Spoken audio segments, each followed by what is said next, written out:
الحمد لله نحمده ونستعينه ونستغفره ونؤمن به ونتوكل عليه ونعوذ بالله من شرور أنفسنا ومن سيئات أعمالنا من يهده الله فلا مضل له ومن يضلل فلا هادي له ونشهد أن لا إله إلا الله وحده لا شريك له ونشهد أن سيدنا ومولانا محمدا عبده ورسوله صلى الله عليه وآله وصحبه وبارك وسلم تسليما كثيرا كثيرا. أعوذ بالله من الشيطان الرجيم. بسم الله الرحمن الرحيم. إن الحسنات يذهبن السيئات. وقال النبي صلى الله عليه وسلم اتق الله حيث كنت وأتبع السيئة الحسنة وخالق الناس بخلق حسن أو كما قال عليه الصلاة والسلام.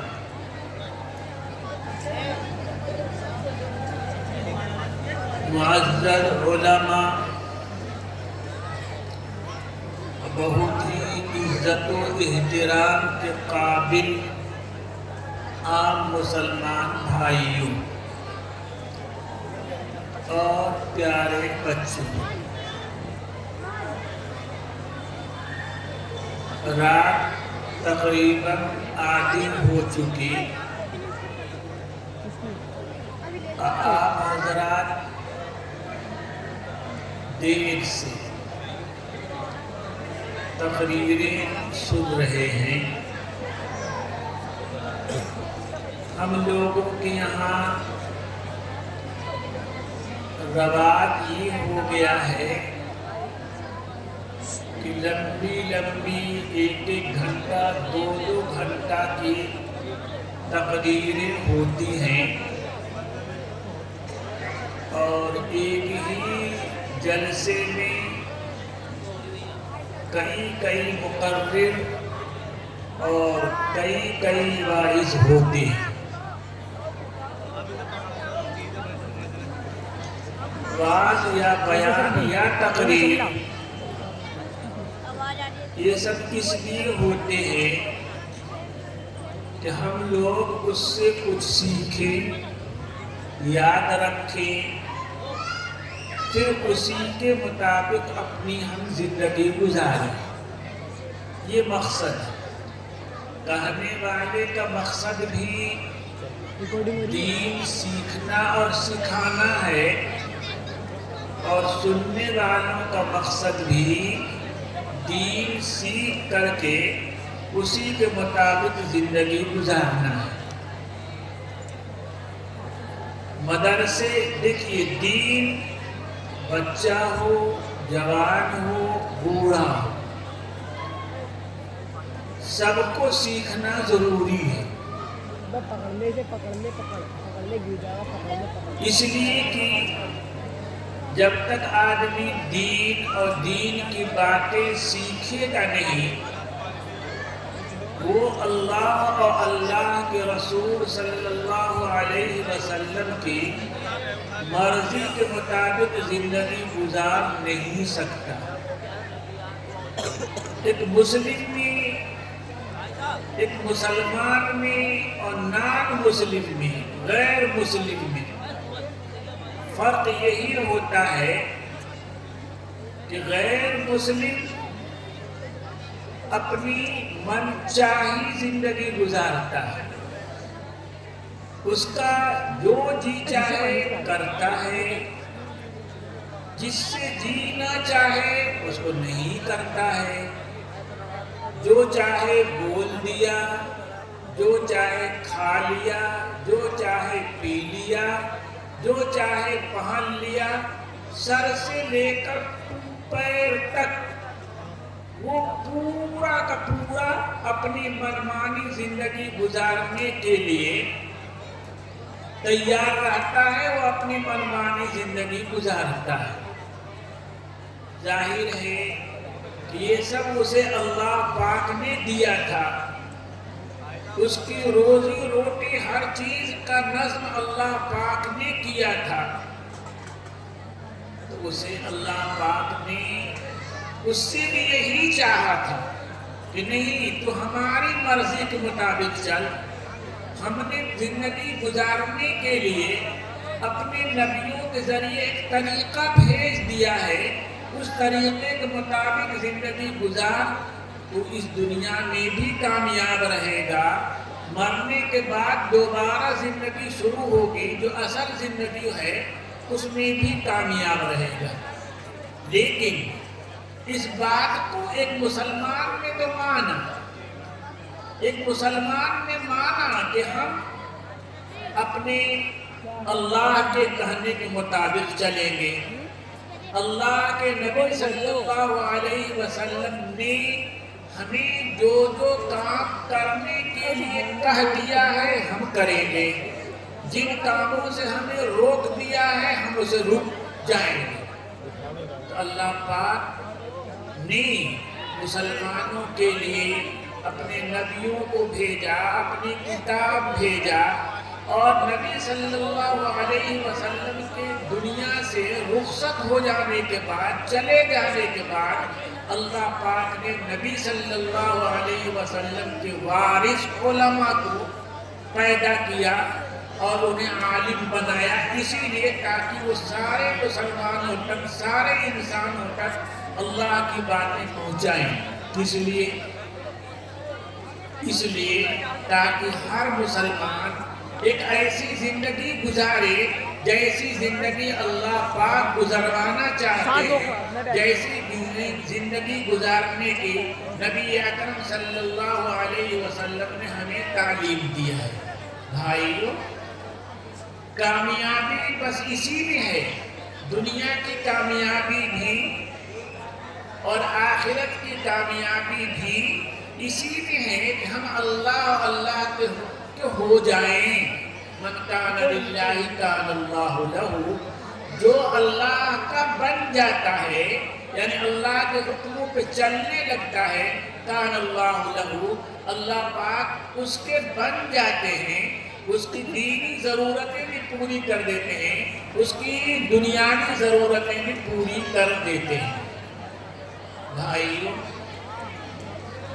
اللہ پاک اپنے نیک بندوں کو، اپنے ماننے والے بندوں کو ہر طرح سے، ہر برائی سے پاک صاف رکھنا چاہتے ہیں۔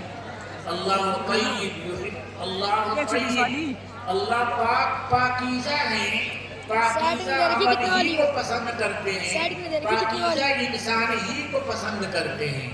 اللہ پاک گندے نہیں ہیں، اس لیے وہ گندے عمل کو بھی پسند نہیں کرتے اور گندے انسانوں کو بھی پسند نہیں کرتے۔ گندگی کیا ہے؟ دل دماغ کی گندگی ہے، برے خیالات رہے، کفر رہے، شرک رہے، بدعت رہے، کسی کے لیے دلوں میں دشمنی رہے، عداوت رہے، یہ گندی چیزیں ہیں۔ ہمارا جسم ہی نہیں گندا ہوتا، نہیں، گناہ کی وجہ سے ہمارا دل گندا ہو جاتا ہے، اور مومن کا دل اللہ کا مسکن ہے، اللہ کی رہنے کی جگہ ہے، اللہ کی رحمت وہاں رہتی ہے، اللہ کی ذات وہاں رہتی ہے۔ زمین و آسمان جو اللہ کا تحمل نہیں کر سکے، وہ ذات مومن کے دل میں رہتی ہے۔ تو مومن کو اتنا تو خیال رکھنا چاہیے نا کہ جس دل میں اللہ بستے ہیں، جس دل میں اللہ رہتے ہیں، اس دل کو گندا نہ کرے، گناہ نہ کرے۔ اسی لیے اللہ کے نبی صلی اللہ علیہ وسلم نے ہمیں سمجھایا، بتلایا کہ دل گناہوں سے گندا ہو جاتا ہے، کفر کرنے سے گندا ہو جاتا ہے، شرک کرنے سے گندا ہو جاتا ہے، جھوٹ بولنے سے گندا ہو جاتا ہے، غیبت کرنے سے گندا ہو جاتا ہے، خیانت کرنے سے دل گندا ہو جاتا ہے۔ اور گندے دل میں اللہ پاک نہیں رہتے. اس لیے اللہ پاک نے انسان کے دل کے، مسلمان کے دل کو پاک صاف رکھنے کے لیے، ہر دم صاف ستھرا رکھنے کے لیے، گندگی، گناہوں کی گندگی سے پاک صاف رکھنے کے لیے اللہ پاک نے ہم بندوں پر کرم کیا، احسان کیا اور ایک قاعدہ بنا دیا کہ جب کوئی مسلمان کوئی بھی اچھا کام کرے گا، بھلا کام کرے گا، تو اس کی وجہ سے اس کا گناہ مٹ جائے گا. ان الحسنات یذہبن السیئات، یقیناً نیکیاں برائیوں کو مٹا دیتی ہیں. یعنی اب بندے نے گناہ کیا، گناہ کی وجہ سے دل پہ دھبا آیا، دل پہ تاریکی آئی، سیاہی آئی. اللہ پاک کہتے ہیں کہ اس کے بعد کوئی بھی تو نیکی کر لے، اس نیکی کرنے کا تمہیں ہمیں ثواب بھی دیں گے، اجر بھی دیں گے. اور ساتھ ہی ساتھ گناہوں کی وجہ سے جو دل میں سیاہی آئی ہے، کالا پن آیا ہے، گندگی آئی ہے، اس گندگی کو بھی ہم دور کر دیں گے. نبی اکرم صلی اللہ علیہ وسلم نے ہمیں سکھلایا، بتلایا، اتبع السیئۃ الحسنہ، کہ جب بھی تم سے کوئی غلطی ہو جائے، کوئی گناہ ہو جائے، چھوٹا گناہ ہو، بڑا گناہ ہو جائے، فوراً کوئی نیکی کر لو. اس نیکی کرنے کی وجہ سے دل کے اندر جو سیاہی آئی ہے، تاریکی آئی ہے، گندگی آئی ہے، وہ گندگی دھل جائے گی، چھٹ جائے گی، ختم ہو جائے گی.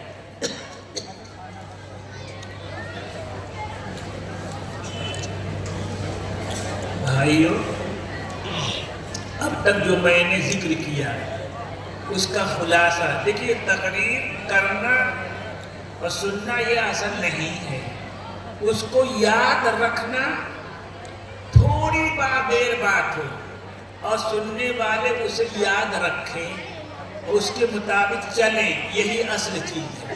رات بھر تقریر کیجئے، سنیے، اگر عمل نہیں کرنا ہے تو اس پر کوئی نیکی نہیں ملی ہے. یاد رکھیے اس کو. قرآن پاک نہیں ہے کہ وہ آدمی قرآن پاک پڑھے گا تو ہر پڑھنے پہ 10 نیکی ملے گی، سننے والے کو بھی 10 نیکی ملے گی. یہ تو ہماری اور آپ کی بات ہے. اس پہ اگر عمل کی نیت ہے تو سننے پر بھی ثواب ہے، عمل کرنے میں بھی ثواب ہے. اور عمل کی نیت نہیں ہے تو یہ سننا سنانا سب بیکار ہے. تو میں کہا تھوڑی بات ہو اسے یاد رکھا جائے. یہ اچھا ہے کہ دن رات ہم گائیں اور کوئی چیز ذہن میں نہ رہے. تو اب تک جو میں نے ذکر کیا اس کا حاصل یہ ہے کہ گناہ کی وجہ سے ہمارا دل گندا ہوتا ہے، اور گندے دل کے اندر اللہ پاک نہیں رہتے، اللہ کی توفیق بھی نہیں رہتی، اللہ کی رحمت بھی نہیں رہتی. ایک بات تو یہ ذکر کی. دوسری بات یہ ذکر کی کہ ہمیں اللہ نے، اللہ کے رسول نے یہ سکھلایا کہ گناہ ہو جانے کے بعد فوراً کوئی نیکی کام کر لو، بھلا کام کر لو، اچھا کام کر لو. مثلا گناہ ہوا، فوراً استغفار کر لیا، استغفر اللہ، استغفر اللہ. گناہ ہوا، فوراً توبہ کر لیا. گناہ ہوا، کوئی بھی نیکی کام کر لیا، اچھا کام. کسی محتاج کو، ضرورت مند کو 2-4 روپیہ دے دیا، یہ بھی نیکی کام ہے. یہ بھی نہیں کر سکتے کہ کسی مسلمان کو سلام کر لو، ہنس کر بات کر لو، یہ بھی کیا ہے؟ نیکی ہے. حضور صلی اللہ علیہ وسلم نے ہمیں فرمایا اتبع السیئۃ الحسنہ. تم جب کوئی جانے انجانے میں غلطی ہو جائے، گناہ ہو جائے، تو فوراً بعد اس کے بعد نیکی کر لیا کرو، بھلائی کر لیا کرو. تو اس نیکی کی وجہ سے دل پہ جو دھبا پڑا ہے وہ دھبا دور ہو جائے گا. تو بھائی کرنے کا کام یہ ہے کہ ہم انسان ہیں، ہم سے جانے میں انجانے میں غلطی ہوتی ہے. غلطی ہوگی، ہم کوئی فرشتہ نہیں ہیں، کوئی بھی فرشتہ نہیں ہے. نبی کے علاوہ ہر ایک سے غلطی ہو سکتی ہے، گناہ ہو سکتی ہے. گناہ ہو جانا یہ غلط صحیح، لیکن اتنا غلط نہیں ہے کہ گناہ پہ جمع جائے. نہیں، وہ شیطان کا کام ہے. شیطان سے گناہ ہوا، غلطی ہوئی، وہ جم گیا، ہم کریں گے. آ گیا وہ، لیکن نہیں، انسانیت یہ ہے کہ ہم سے غلطی ہوگی، مانے کہ ہاں ہم سے غلطی ہو جائے گی، لیکن مانے کہ اللہ پاک غلطی ہو گئی، ہم آئندہ نہیں کریں گے، گناہ ہو گیا، ہم یہ گناہ کبھی نہیں کریں گے، شرمندہ ہو، اسی کا نام توبہ ہے بھائیو۔ تو دوسری بات یہ ہوئی کہ غلطی اور گناہ ہو جانے کے بعد ہمیں فوراً توبہ کر لینا چاہیے، کوئی بھلا کام کر لینا چاہیے۔ ایک بات ہو گئی۔ دوسری بات بھائیو کہ رمضان المبارک آنے والا ہے، مشکل سے 7-8 دن باقی ہے، اس سے زیادہ نہیں ہے۔ ہم نے اپنے بارے میں سوچیے کہ رمضان اتنا قریب آ گیا، اور رمضان اللہ کی رحمت کا مہینہ ہے، اللہ کی مغفرت کا مہینہ ہے، جہنم سے نجات پانے کا مہینہ ہے۔ نبی اکرم صلی اللہ علیہ وسلم نے فرمایا کہ رمضان صبر کا مہینہ ہے، صبر کا بدلہ جنت ہے۔ نبی اکرم صلی اللہ علیہ وسلم نے فرمایا کہ رمضان شہر المواسات، غم خواری کا مہینہ ہے، دوسرے کا دکھ درد غم سمجھنے کا، اس غم دکھ درد کو دور کرنے کا مہینہ ہے۔ بھائیو، اس رمضان المبارک کے لیے ہمیں سوچئے کہ اب تک ہم نے کیا تیاری کی۔ نبی اکرم صلی اللہ علیہ وسلم رمضان المبارک آنے سے پہلے شعبان میں جو مہینہ چل رہا ہے بلکہ رجب ہی سے رمضان کی تیاری شروع کر دیتے تھے۔ رمضان آنے کے 2 مہینہ پہلے سے وہ رمضان المبارک کی تیاری شروع کر دیتے تھے۔ آپ دعا فرماتے تھے، اللہم بارک لنا فی رجبنا و شعباننا، الہ العالمین ہمارے رجب میں برکت دیجئے، ہمارے شعبان میں برکت دیجئے، وبلغنا الى رمضان، اور ہمیں رمضان تک پہنچا دیجئے۔ اللہم سلمنی لرمضان وسلم رمضان لی، الہ العالمین مجھے رمضان تک صحیح سلامت رکھیے اور رمضان کو بھی میرے لیے صحیح سلامت رکھیے۔ یہ حضور صلی اللہ علیہ وسلم دعا کرتے ہیں۔ تو میں عرض کر رہا ہوں کہ آپ کے، ہمارے، ہم سب کے نبی حضرت رسول اللہ صلی اللہ علیہ وسلم 2 مہینہ پہلے سے رمضان کی تیاری شروع کر دیتے تھے۔ آپ سوچئے کہ آپ نے کب سے تیاری شروع کی ہے؟ اب ہی سے رمضان کی تیاری کی ہے یا نہیں کی ہے؟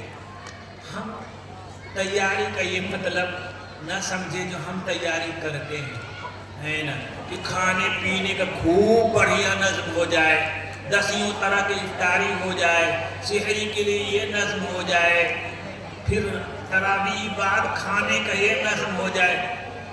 کھانا پینا، افطاری، سحری، کھانے کا تیاری کرنا یہ چیز نہیں تھی حضور صلی اللہ علیہ وسلم کے ہاں، صحابہ کے ہاں۔ وہاں تو 1-2 کھجور سے افطاری کر لیا بس، اسی 2-4 کھجور کھا کر کے سحری کر لیا بس، اس کی تیاری نہیں ہوتی تھی بابا۔ سال بھر اس کی تیاری کھانے کو ہوتی رہتی ہے۔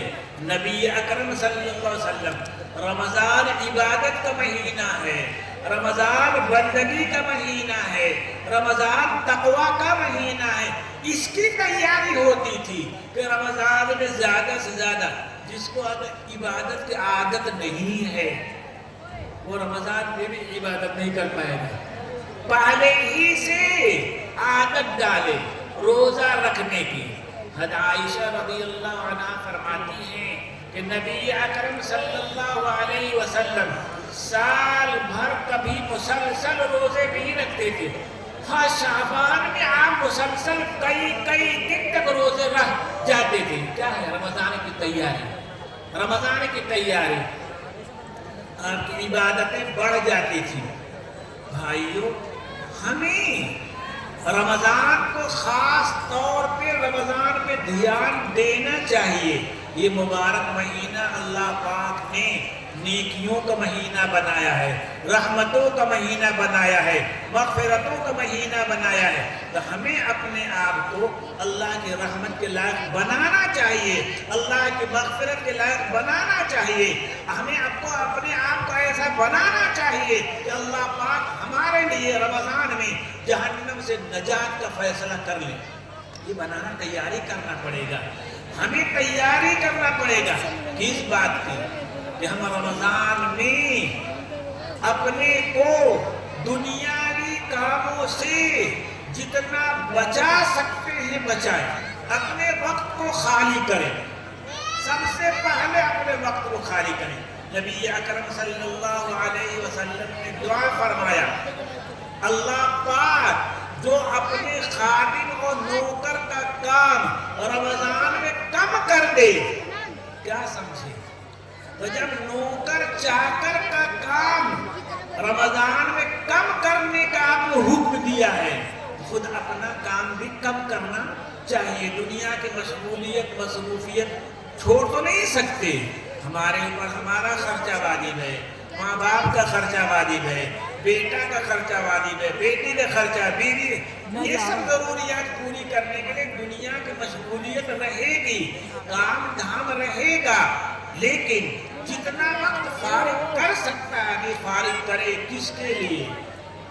چوراہوں کو بات کرنے کے لیے نہیں، چائے خانہ پر اخبارات پڑھنے کے لیے نہیں بابا، زیادہ سے زیادہ قرآن پاک کی تلاوت کرنے کے لیے۔ ہر مسلمان مرد ہو یا عورت، بالغ ہو یا نابالغ، اللہ پاک نے اگر اسے قرآن پاک کا علم دیا ہے، قرآن پاک پڑھنا اس کا سکھایا ہے، تو رمضان المبارک میں قرآن نازل ہوا ہے، اور رمضان المبارک اور قرآن میں بہت مناسبت ہے، اس لیے اپنا وقت زیادہ سے زیادہ فارغ کرنا چاہیے، باندھنا چاہیے کہ ہم اتنا تلاوت روز کریں گے، باندھ لے 2 پارہ 3 پارہ 4 پارہ۔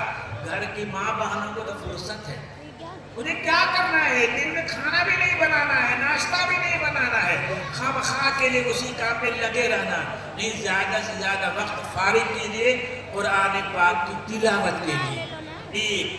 اسی طرح سے ذکر کے لیے، کون ذکر؟ لا الہ الا اللہ محمد رسول اللہ، سبحان اللہ، الحمدللہ۔ کوئی ضروری نہیں ہے کہ آپ کسی پیر کے مرید ہی ہو تبھی ذکر کریں، نہیں، کلمہ کثرت سے پڑھیے، پہلا کلمہ، دوسرا، تیسرا، جتنا جو کلمہ جسے یاد ہے۔ زبان کون کام کر رہی ہے؟ ہاتھ کام کرتا ہے، پیر کام کرتا ہے، یہ زبان کون کام کرتی ہے؟ زبان کو ذکر ہی میں لگائے رکھیے، لیکن یہ سب کب ہو پائے گا؟ تلاوت زیادہ زیادہ کب کر پائیں گے؟ جب پہلے ہی سے تھوڑا تھوڑا مشق ہوگا تب کر پائیں گے۔ زبان پہ ذکر کب جاری رہے گا؟ جب رمضان کے پہلے ہی ہماری زبان اللہ کے ذکر پہ لگی رہے گی، تو رمضان میں بھی لگی رہے گی۔ اور رمضان کے پہلے گالیاں دیتے رہے، بکواس کرتے رہے، تبصرے کرتے رہے، تو ایک میچ چاہے کہ رمضان آنے کے بعد یہ ساری چیزیں رک جائے، بریک لگ جائے، بریک لگنے والا نہیں ہے۔ بریک ایک بیگ لگ جائے اور گاڑی الٹ جائے گی، دھیرے دھیرے لگانا پڑے گا۔ رجب سے شروع کرو، شعبان میں شروع کرو، جو بکواس کی چیزیں ہیں، فالتو چیزیں ہیں، ان پہ لگام لگاتے جاؤ، رمضان آتے آتے بالکل فٹ ہو جائے گا۔ تلاوت کی کثرت ہونی چاہیے، ذکر کی کثرت ہونی چاہیے۔ اسی طرح سے گناہوں کی مغفرت اللہ پاک سے کثرت سے مانگنا چاہیے۔ آدمی جہنم سے نجات مانگے، اللہ پاک سے جنت مانگے، یہ سب چیزیں ضروری ہے بھائی۔ تو میں یہ کہہ رہا تھا کہ بھی 8-10 دن تو بچے، 8 دن بچے ہیں، کم سے کم اسی میں تیاری کر لو۔ آپ بیٹھ کر کے کمرے میں طے کرو کہ رمضان میں ہمیں ہر دن اتنا تلاوت کرنا ہے، اتنے 1000 بار کلمہ پڑھنا ہے، اتنے 1000 بار نبی صلی اللہ علیہ وسلم پہ درود بھیجنا ہے، اتنا استغفار کرنا ہے، ہمیں یہ سب کرنا ہے۔ اسی طریقے سے روزے داروں کو افطار کرانا، یہ بہت فضیلت کی چیز ہے۔ اللہ کے نبی صلی اللہ علیہ وسلم نے فرمایا کہ جو شخص کسی روزے دار کو افطار کرائے گا روزے دار کے ثواب میں کوئی کمی نہیں ہوگی اور اس کے برابر ثواب اللہ پاک دے دیں گے۔ اسی طرح حضور نے فرمایا کہ روزے دار کو جو پانی پلائے گا پانی سے افطار کرائے گا کل قیامت میں میرے ہاتھ سے کوثر کا جام اسے دیا جائے گا اور پینے کے بعد وہ جنت میں چلتا چلا جائے گا، اس وقت تک پیاس نہیں لگے گی۔ بھائیو یہ کرنے کی چیز ہے اور یہ نہیں ہے حضور ہے۔ صحابہ نے پوچھا اللہ کے رسول ہم میں سے ہر آدمی تو اتنا طاقت نہیں رکھتا کہ روزے داروں کو افطار کرا دے۔ حضور نے فرمایا نہیں، سب طاقت رکھتا ہے۔ ایک کھجور کھلا دو اس پر بھی وہ ثواب مل جائے گا، ایک گلاس پانی کون نہیں پلا سکتا پلا دو اس پر بھی ثواب مل جائے گا۔ بھائی مطلب روزہ کا عزت ہونا چاہیے، روزے کا احترام ہونا چاہیے، روزے دار کا احترام ہونا چاہیے۔ آپ کے بس میں جتنا ہے آپ بڑھیا سے بڑھیا کھلا سکتے ہو، بڑھیا سے بڑھیا کھلا دو۔ آپ کچھ نہیں تو اس کے لیے تھوڑی سی لسی کا انتظام کر دے، تھوڑے سے کھجور کا انتظام کر دے۔ یہ بھی نہیں ہو سکتا کہ بابا محبت کے ساتھ عزت کے ساتھ ایک گلاس پانی ہی پلا دو، اس پر بھی ثواب۔ میں یہ بس کہہ رہا ہوں کہ رمضان آنے والا ہے اور پھر سال بھر کے بعد آئے گا۔ سال بھر اگر ہم نے رمضان کی عزت نہیں کی، قدر نہیں کی تو سال بھر کے بعد ہم جیئیں گے کہ مریں گے، رہیں گے کہ نہیں رہیں گے، اس کی برکتوں سے محروم ہو جائیں گے۔ اس میں اللہ کے بندے کتنے بندے ہیں، لاکھوں بندے ہیں جو دن رات عبادت کرتے ہیں۔ ہم تھوڑی بہت عبادت کریں گے، اللہ پاک ہمیں ان کے لسٹ میں شامل کر لیں گے، ان کے کڑی میں شامل کر لیں گے۔ ہم مشغول رہتے ہوئے ہم نہیں کر سکتے کہ روزانہ ایک قرآن پڑھ لیں۔ بہت سے اللہ کے بندے ایسے گزرے ہیں کہ رمضان کے مہینے میں دو ختم قرآن پاک مکمل کر لیتے تھے۔ ایک قرآن پورا الحمد سے لے کر والناس تک دن میں پڑھتے، پورا قرآن رات میں پڑھتے۔ حضرت امام ابو حنیفہ رحمۃ اللہ علیہ کے بارے میں آتا ہے کہ رمضان المبارک میں ان کا معمول تھا کہ ایک پورا قرآن دن میں پڑھتے تھے، ایک ختم رات میں کرتے تھے۔ ہاں یہ بہت پہلے کے نہیں، آج بھی بہت سے لوگ ایسے ہیں جو پورا قرآن ایک دن میں پڑھتے ہیں۔ ہم اگر اپنی مشغولیت کی وجہ سے پورا قرآن نہ پڑھ سکیں، 10 پارہ 5 پارہ جتنا بھی وقت نکالو تو بھائیو پہلے طے کرو اللہ پاک ان کی برکتوں، ان کی عبادتوں کی برکتیں آپ کی زندگی میں لائیں گے۔ آپ کے اندر بھی دین کھلے گا، پھلے گا، پھولے گا اور آپ کی نسلوں میں بھی دین جائے گا۔ تو رمضان المبارک بھائیو اللہ کا بھیجا ہوا مہمان ہے، ہمیں اس مہمان کی عزت کرنی چاہیے، اس کی قدر کرنی چاہیے، اور اس کی عزت و قدر یہی ہے کہ ہم اس کے اندر زیادہ سے زیادہ عبادت کریں، زیادہ سے زیادہ تلاوت کریں، ذکر کریں، کلمہ پڑھیں، ہر دم زبان کو اللہ کے ذکر سے تر رکھیے جتنا رکھ سکتے ہیں، بس جتنا رکھ سکتے ہیں۔ رمضان کے مہینے میں نبی اکرم صلی اللہ علیہ وسلم نے فرمایا کہ ایک نفل کا ثواب فرض کے برابر اللہ پاک کر دیتے ہیں، اور ایک فرض کا ثواب 70 فرض کے برابر کر دیتے ہیں۔ اللہ پاک کا تو یوں ہی ثابت ہے کہ بندہ ایک نیکی کرے گا 10 گنا نیکی لکھی جائے گی، 700 گنا لکھی جائے گی، اور رمضان میں اس کو تو کئی گنا بڑھا دیا، اللہ پاک بڑھا دیتے ہیں۔ بھائیو رمضان کا مہینہ آ چکا، آپ آج سے تیاری کرو اور طے کرو کہ اتنا وقت ہمیں فارغ کرنا ہے، اور اس فارغ وقت کو کھانے پینے میں لگانے کے بجائے ہمیں ذکر میں لگانا ہے۔ پھر رمضان میں تو اللہ پاک یوں ہی رزق بڑھا دیتے ہیں، رمضان میں تو رزق بڑھا دیا جاتا ہے۔ حضور نے پیشن گوئی کی ہے اور آپ کی پیشن گوئی حرف حرف صحیح ہے، اس میں کوئی غلط نہیں ہے۔ تو رمضان میں تو رزق یوں ہی بڑھا دیا جاتا ہے، آپ کم محنت کرو گے اللہ پاک اس میں تب بھی پھل عطا کریں گے، اس میں زیادتی اور بڑھوتری عطا کریں گے۔ تو رمضان میں اپنے وقت کو فارغ کیجئے، تلاوت کے لیے، نفل نمازوں کے لیے، ذکر کے لیے، درود پاک کے لیے، کثرت سے استغفار کرنے کے لیے، اور اللہ پاک کو دعا مانگنا بہت پسند ہے۔ اذا سألک عبادی عنی فإنی قریب، کہ میرے بندے جب میرے بارے پوچھے تو آپ فرما دیجئے میں اپنے بندوں سے قریب ہوں۔ بندوں سے قریب اجیب دعوت الداعی، ہر مانگنے والے کی مانگ کو میں پورا کرتا ہوں، ہر دعا کرنے والے کی دعا کو میں قبول کرتا ہوں۔ فاستجیبوا لی، تم بھی میری بات مانو، جیسے کہ میں خالق ہوں، مالک ہوں، سب کچھ ہوں، تب بھی تمہاری دعا قبول کرتا ہوں، مانتا ہوں۔ تم تو میرے بندے ہو، میرے سامنے عاجز ہو، ہر ضرورت تمہاری میں پورا کرتا ہوں، تو تمہیں تو میری بات ماننی ہی چاہیے۔ اللہ کی بات کیا ہے؟ اللہ کی بات کیا ہے؟ دن بھر میں 5 مرتبہ اللہ نے نماز فرض کر لیا، کیا مشکل ہے پڑھ لینا؟ سال بھر میں 1 مہینہ اللہ پاک نے روزے کے لیے کر دیا کہ جو کچھ کھانا پینا ہو رات میں کھا لیا کرو، دن میں پورے دن مت کھایا کرو بھائی، پورے دن مت پیا کرو۔ اللہ پاک کیا مطالبہ کرتے ہیں؟ کچھ بہت آسان ہے، اللہ کے حکموں پہ چلنا کوئی مشکل نہیں ہے بھائیو، بہت آسان ہے، بہت آسان ہے۔ حضور نے فرمایا الدین یسر، دین تو آسان ہے۔ یرید اللہ بکم الیسر ولا یرید بکم العسر، اللہ پاک تمہارے ساتھ آسانی کرنا چاہتے، تنگی نہیں کرنا چاہتے۔ بہت سے لوگ سمجھتے ہیں نان مسلموں کے ساتھ رہ کر کے انہی جیسی بولتے ہیں کہ ارے اللہ پاک کو نے آسانی کرنا تھا تو نماز ہی کیوں نہیں معاف کر دیا ایک دم سے پورے سے، روزہ ہی کیوں نہیں ہٹا دیا پورے سے؟ نہیں بھائیو، ان عبادتوں کا مقصد، نماز کا مقصد، روزہ کا مقصد، حج کا مقصد، زکوٰۃ کا، اور جتنی بھی عبادتیں ہیں ان کا مقصد بندے کو اللہ سے جوڑنا ہے، بندے کو اللہ سے قریب کرنا ہے، بندے کو اللہ کے رضا سے قریب کرنا ہے، اور بغیر عبادت کے یہ چیز حاصل نہیں ہو سکتی۔ بغیر بندگی کے بندے کا ربط اللہ سے ہو نہیں سکتا۔ تو بندہ اللہ سے دور ہو جائے، اللہ کی رحمت سے دور ہو جائے، بہت بڑی ناکامی ہے، اور ایک بندے کے لیے بہت بڑی عزت کی چیز ہے کہ وہ اللہ سے قریب ہو جائے۔ اللہ پاک ہمیں آپ کو، اپنے بندوں کو اپنے سے قریب رکھنا چاہتے ہیں، اپنی رحمت سے قریب رکھنا چاہتے ہیں، اپنی مغفرت کے قریب رکھنا چاہتے ہیں، تب انہوں نے عبادت کرنے کا حکم دیا ہے، تب انہوں نے بندگی کرنے کا حکم دیا ہے۔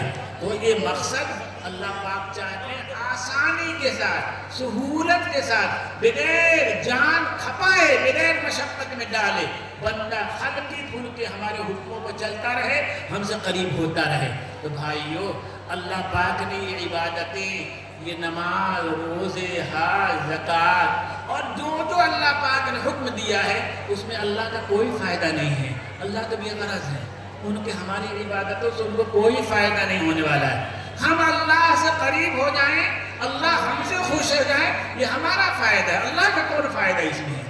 اس لیے بھائیو، یہ سوچنا کہ اللہ پاک نے معاف ہی کر دیا ہوتا، سب چھوڑ ہی دیا ہوتا، تو ہم میں اور غیر مسلم میں فرق کیا رہ جاتا؟ اللہ کے ماننے والے الگ ہیں، اللہ کا انکار کرنے والے الگ ہیں، دونوں میں اللہ پاک چاہتے ہیں کہ فصل رہے۔ ماننے والے اللہ کے الگ ہیں، یہ اللہ کے وفادار ہیں، نہ ماننے والے الگ ہیں، یہ اللہ سے غداری کرنے والے ہیں۔ دونوں یکساں کیسے ہو جائیں گے؟ برابر کیسے ہو جائیں گے؟ بھائیو، میں یہ عرض کر رہا تھا کہ آپ کے لیے، ہمارے لیے، سارے مسلمانوں کے لیے بہت سعادت کی چیز ہے، بہت خوش قسمتی کی چیز ہے کہ ہمارے زندگی میں دوبارہ رمضان آ رہا ہے۔ ہمیں اس رمضان کی قدر کرنی چاہیے۔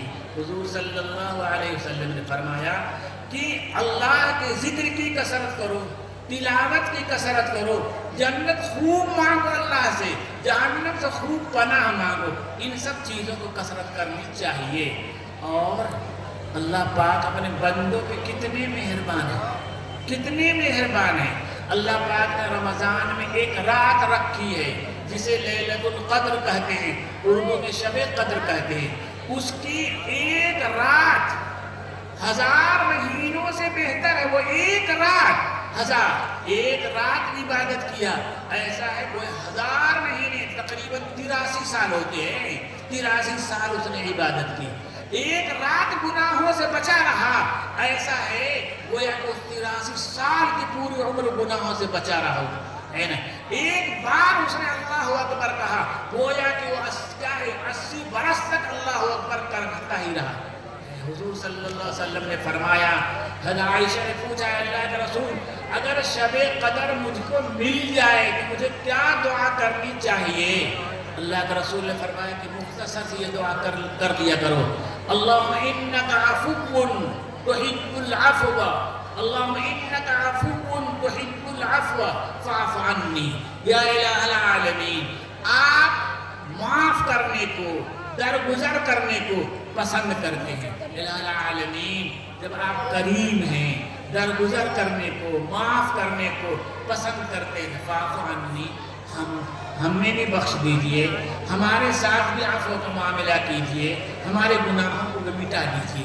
تو بھائیوں، ہمیں اس رات کی بھی قدر کرنی چاہیے، اور اگر رات میں کیا مشکل ہے ایک رات جاگ لینا، کوئی مشکل نہیں، لیکن مسلمانوں کی بدقسمتی یہ ہے وہ جاگے کے بھی تو کس لیے؟ بازار میں گھومنے کے لیے، جشن منانے کے لیے، چائے پکوڑی کھانے کے لیے۔ یہ کیا ہے؟ یہ سب جشن کی کیا چیز ہے؟ اللہ کے بندو، اللہ کی بندگی کرنی ہے، اپنے گھر میں بیٹھ جاؤ، مسجد کے کونے میں بیٹھ جاؤ، کرو نا۔ یہ میلہ لگانے کیا ضرورت ہے؟ میلہ لگانے، اسلام کی ہر عبادت کو ہم لوگوں نے ہندوؤں کے جشن کی طرح کر دیا ہے، ان میلوں کی طرح کر دیا ہے۔ وہ الگ ہے، وَمَا كَانَ صَلَاةٌ عِندَ الْبَيْتِ إِلَّا مُقَامٌ وَتَسْبِيحٌ۔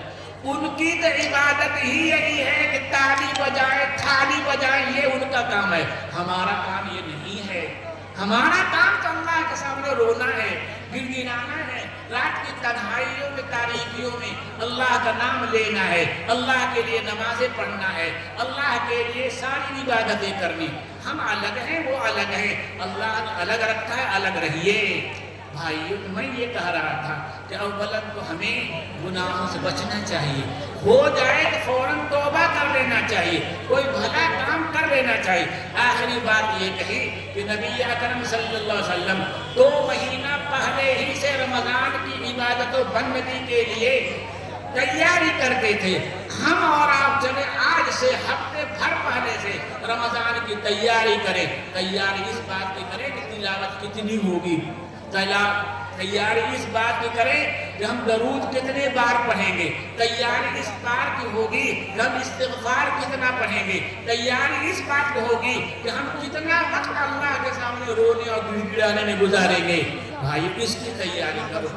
آؤ ہم سب مل کر کے دعا کرتے ہیں کہ اللہ پاک ہماری پوری زندگی کو نبی اکرم صلی اللہ علیہ وسلم کی سنت کے سانچے میں ڈھال دیں، اور آنے والے رمضان کو اور ہر رمضان کی اللہ پاک ہمیں قدر کی توفیق عطا فرمائیں۔ ہم رمضان ایسے گزاریں جیسے ہمارے نبی صلی اللہ علیہ وسلم گزارتے تھے، جیسے صحابہ گزارتے تھے، جیسے اللہ والے گزارتے ہیں۔ ہم کو ان کی طرح رمضان گزارنے کی توفیق مل جائے، اور دعا کرتے ہیں۔ اللہم صلی علی سیدنا محمد وعلی آل سیدنا محمد وبارک وسلم۔ اللہم صلی علی سیدنا محمد وعلی آل سیدنا محمد وبارک وسلم۔ اللہم انت السلام منک السلام تبارک یا ذا الجلال والاکرام۔ اللہم انت السلام منک السلام تبارک یا ذا الجلال والاکرام۔ ربنا ظلمنا انفسنا وإن لم تغفر لنا وترحمنا لنكونن من الخاسرين۔ ربنا لا تزغ قلوبنا بعد إذ هديتنا وهب لنا من لدنك رحمة إنك أنت الوهاب۔ الہ العالمین، الہ العالمین، اے زمین و آسمان کے پیدا کرنے والے، اے ذرے ذرے کے مالک خالق، اے ذرے ذرے کو روزی دینے والے، اے وہ ذات جس نے ہمیں پیدا کیا، اے وہ ذات جس نے ہمارے ماں باپ کو پیدا کیا۔ الہ العالمین، ہم سب نے گناہ کر کر کے اپنے اوپر زیادتی کی ہے۔ الہ العالمین، ہم سارے گناہوں سے آپ کے سامنے توبہ کرتے ہیں۔ الہ العالمین، ہم توبہ کرتے ہیں آپ کے سامنے عہد کرتے ہیں کہ آئندہ ہم اپنی ان تمام غلطیوں کو چھوڑ دیں گے۔ الہ العالمین جو ہو چکا اس پہ ہم شرمندہ ہیں۔ الہ العالمین ہم آئندہ ایسے کرتوت نہیں کریں گے، کوئی چھوٹا یا بڑا گناہ نہیں کریں گے۔ الہ العالمین ہمارے گناہوں کو بخش دیجئے۔ الہ العالمین ہماری بدقسمتی کو خوش قسمتی سے بدل دیجئے۔ الہ العالمین ہماری بدقسمتی کو خوش قسمتی سے بدل دیجئے۔ ہمارے برے اعمال کو معاف فرما دیجئے۔ ان برے کاموں کی جگہ ہمیں اچھے کام کرنے کے توفیق عطا فرما دیجئے۔ اچھے کام کرنے کے توفیق عطا فرما دیجئے۔ الہ العالمین ہم پہ رحم کیجئے۔ الہ العالمین ہم پہ رحم کیجئے۔ الہ العالمین مجمع میں بچے بھی ہیں، معصوم بچے بھی ہیں۔ الہ العالمین مجمع میں کمزور عورتیں بھی ہیں۔ الہ العالمین اس مجمع میں ایسے نوجوان بھی ہیں جو راتوں کی تاریکیوں میں آپ کے سامنے ہاتھ اٹھا کر رونے والے ہیں۔ الہ العالمین ہمارے مجمع میں بوڑھے بھی ہیں جن کے بال سفید ہو چکے ہیں۔ الہ العالمین ان سب کے طفیل میں ہمیں بھی بخش دیجئے، ہمیں بھی بخش دیجئے۔ ہمارے دلوں میں کجی مت پیدا کیجئے، ہمارے دلوں میں جو کجی ہے اسے دور کر دیجئے، ہمارے دل کے ٹیڑھ پن کو دور کر دیجئے۔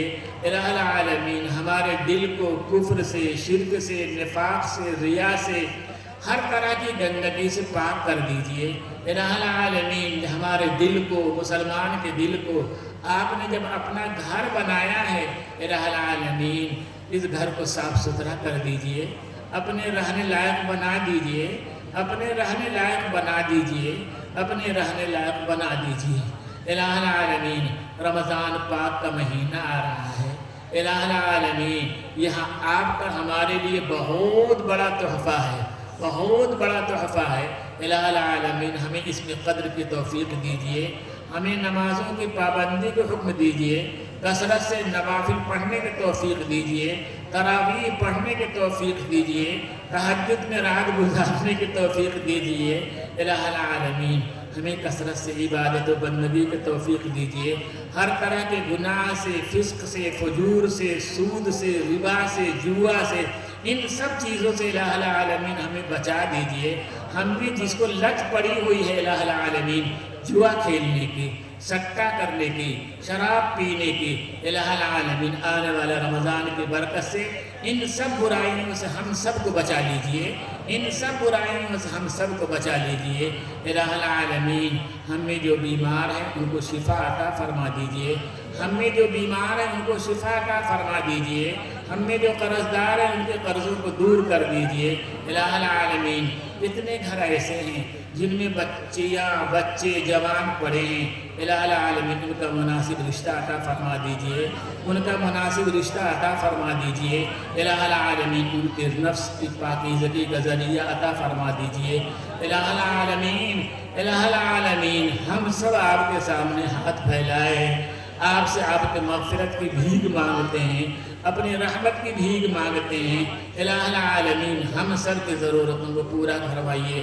الہ العالمین اس بستی کو قبول کر لیجئے، اس بستی کے مدرسے کو قبول کر لیجئے، یہاں کی مسجدوں کو قبول کر لیجئے۔ الہ العالمین یہاں کے ہر مرد عورت ہر بچے کو قبول فرما لیجئے۔ اس بستی کو نیک صالح بستی بنا دیجئے، اس بستی کو اللہ والوں کا والا بنا دیجئے، اس بستی کو اللہ کے لیے رونے والوں کی بستی بنا دیجئے، اس بستی کو اللہ پاک ذکر کرنے والی بستی بنا دیجئے۔ الہ العالمین ہم سب کی ہر خواہش کو جو جائز و پورا کیجئے، ہماری ہر دعا کو قبول کر لیجئے۔ الہ العالمین ہم سب کی مغفرت فرما دیجئے، اپنے نبی پاک صلی اللہ علیہ وسلم کی شفاعت کے لائق بنا دیجئے۔ الہ العالمین ہمارے نبی کی ہمارے حق میں شفاعت کو قبول کر لیجئے، قیامت میں ہم سب کی بخشش فرما دیجئے۔ الہ العالمین ہمیں رمضان کی قدر کرنے کی توفیق عطا فرما دیجئے، ہم رمضان ویسے گزاریں جیسے ہمارے نبی صلی اللہ علیہ وسلم اور آپ ہم سے گزروانا چاہتے ہیں۔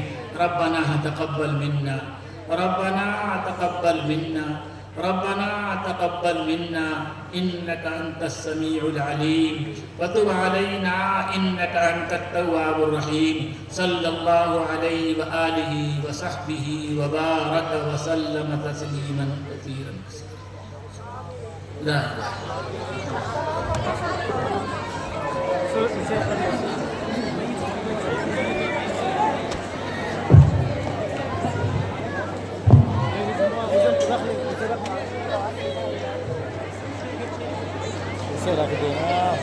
معاشی کلام دو